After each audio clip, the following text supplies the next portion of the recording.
Hi guys, welcome to the baseline. Thanks for joining me again. So, America, is it broken? I don't think it's broken. America is not broken. But we have to admit, maybe it was built this way. But I think we can rebuild ourselves. So what if I told you America isn't in decline? It's in withdrawal, like a drug withdrawal. Not from power, but from reality itself. And if you were born here, chances are you've been programmed to fake happiness and hustle till you collapse and end up calling that freedom. Okay, so let's stop pretending just for a second. Let's take off the mask and kill the background music and do something rare in America.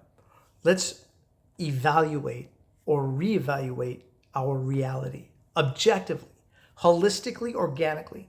And I'm not talking about red versus blue, Republican versus Democrat, Fox versus CNN. I'm not talking about picking a team. I'm just talking about evaluating a societal trauma, an addiction, if you will. Miseducation, maybe, and isolation. Let's talk the truth. And then let's talk transformation. Because if you're an American, chances are you've been emotionally sabotaged since the moment you were old enough to hold a remote control. So this is laying down kind of a hard truth. It could be uncomfortable to hear, but bear with me through it, okay? Roughly half of all Americans, adults, your leaders, your influencers, our bosses, grew up in broken homes. That's not a statistic. I'm not trying to quote a statistic. I'm trying to state that that is a national origin story for us, a national origin story of emotional trauma as a society. So let's add this. 40% of Americans were physically or sexually abused. 25% of American women have been raped or almost raped. And 1 in 5 Americans know someone who's in fact been murdered. So it's not that you're a broken person. We are people that are raised in a broken society. But here's the twist. That pain, it never got processed. For us as a society or individually, it got distracted, disassociated, digitized. It's the digital coma. So if you're 35 years old right now, there's a good chance you've likely consumed 50,000 hours of TV, 40,000 hours of internet, 20,000 hours of video games. And that's 110,000 hours of passive content where your mind's just on autopilot. And more time than maybe you've spent working, more time than you spent sleeping, and maybe more time than you've spent reflectively with your own soul or who you are as a person. And yet, every time something mildly exciting happens to us, what do we say?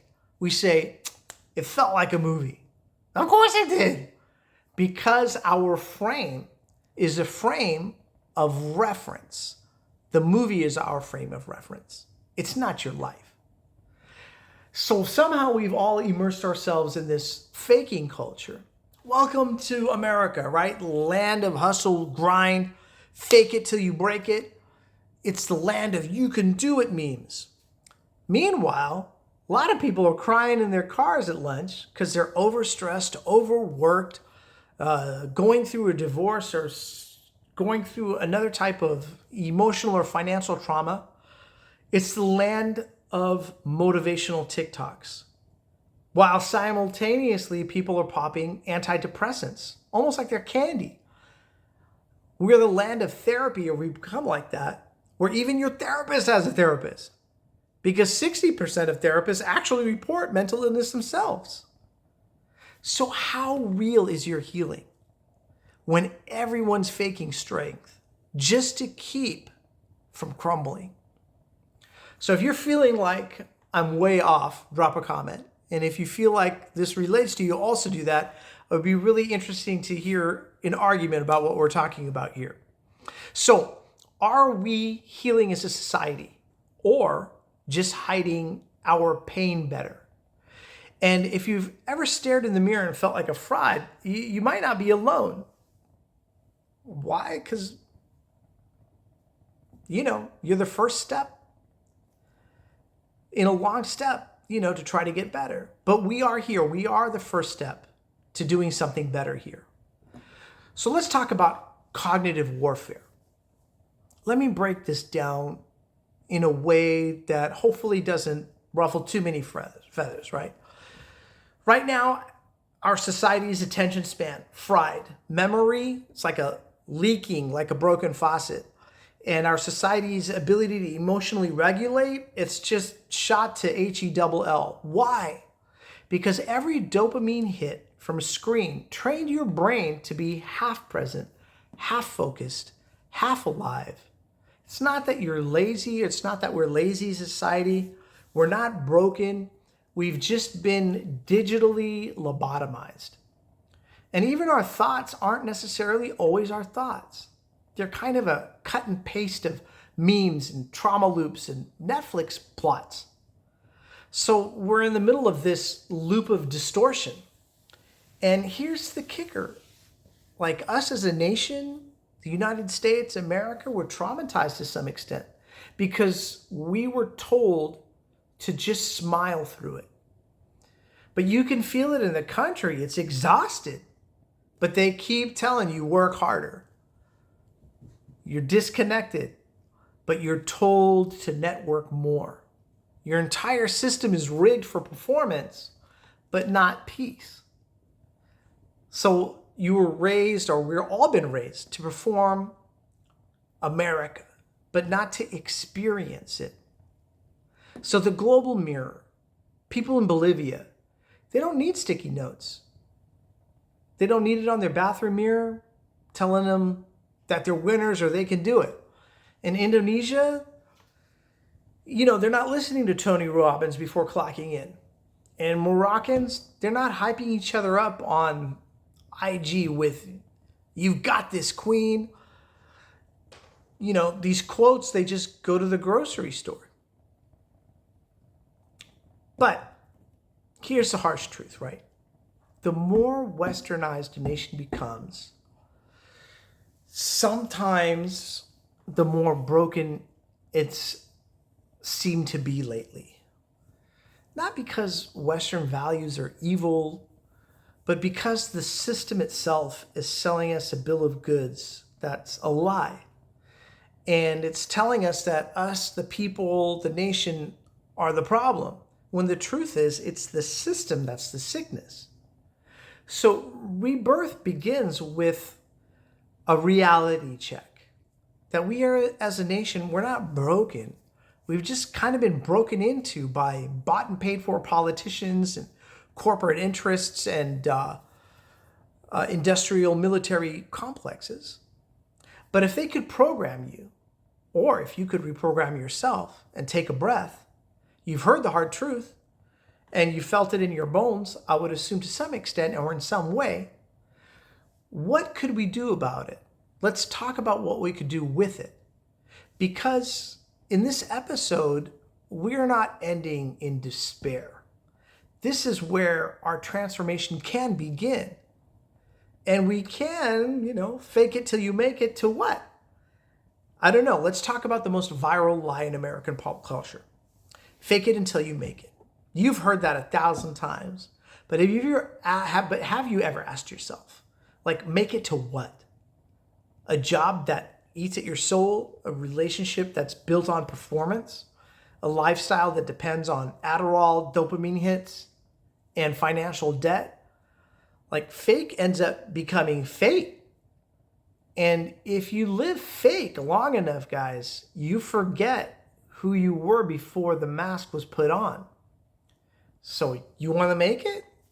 All right, maybe we all should start by unfaking it. And this is how we've entered into the dehumanizing cycle, right? The dehumanization cycle. And here's how I think our society somehow keeps us stuck. Traumatize you in your childhood, isolate you in your adulthood, distract you with media, and gaslight us as a country when there's a question asked of it. So market solutions that are never sold or solved at the root, right? It's a profit machine powered by your pain. So think about it. Therapy is a multi-billion-dollar business. Wellness is a multi-billion-dollar business. Motivation is a multi-billion-dollar business. But peace, well-being, well, peace isn't profitable. Health, being healthy, it's not profitable. So they never teach you how to find it. But today, maybe there's a rebellion at foot, right? Maybe we will. And the real rebellion is reclamation. You want to rebel against the system without being unpatriotic. We have to reclaim our attention, reclaim your connection, and reclaim your inner compass, because the real rebellion isn't rage, it's clarity. And that's the only way I think we could move the country forward, no matter what team that you're on. So if you get a chance, try to unfollow 5 influencers. Turn off the algorithm. Call somebody that you love or that you haven't talked to in a long time. Sit in silence, take a breath, slow down your mind. Your sanity is going to depend on it, because times are getting interestingly tough. Now, what's the path of healing for us as a society or as a country? I think there are 5 pillars of rebirth here. And let's try to make it as practical as we can and as real as we can. So here are the 5 pillars I think is in the age of this mental distortion. One thing that we can do, I think, is to detox our mind, right? 30 minutes of nature a day, no screens, no input, just stillness, breathing, coming back to the present. Let your brain defragment, slow down the thoughts, and get a hold of our minds again. The second thing we got to do is we got to rehumanize ourselves and maybe schedule our life, in a way that creates connections, the same way that we schedule meetings. Deep conversation is the antidote to disconnection. I think a third way might be to restore your attention. Read long-form material, journals, meditate, train your focus back into shape. Attention is your most valuable currency. And embody truth. I think we got to stop performing and speak real, walk real. Integrity might be the new rebellion. And it's a great place for the United States to reclaim its own integrity, right? And then 5, I think we need to unlearn and relearn. Question everything that we've been taught, especially if it came from a screen.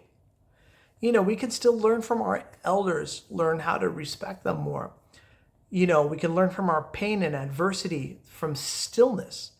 And we could still be better off than what these paid-for politicians are telling us. So as far as the American spirit goes, I don't think it's dead. I think it's just dormant or been suppressed. And listen, man, America, we've never meant to be a corporate factory of anxiety and overwork.